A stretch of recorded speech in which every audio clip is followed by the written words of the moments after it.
আল্লাহ পাক বলেন, কোরআন না শোনার পক্ষে যারা জাহান্নামে যাবে তারা। আমরা কোরআন শোনার পক্ষে না বিপক্ষে? আমরা কোরআন শোনার পক্ষে না বিপক্ষে? কোরআন শোনার পক্ষে কারা কারা? আল্লাহকে হাত দেখাই তারা তারা।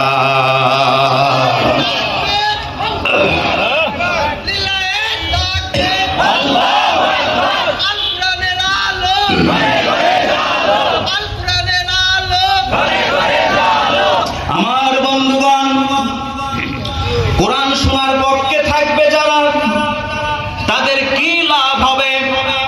আল্লাহ পাক সে লাভের কথা বলে দিয়েছেন। সুবহানাল্লাহ। কারণ মানুষেরা লাভ বেশি বোঝে। কথা বলেন ঠিক না বেঠিক? আল্লাহ পাক বলেন, বান্দারে কোরআন শুনলে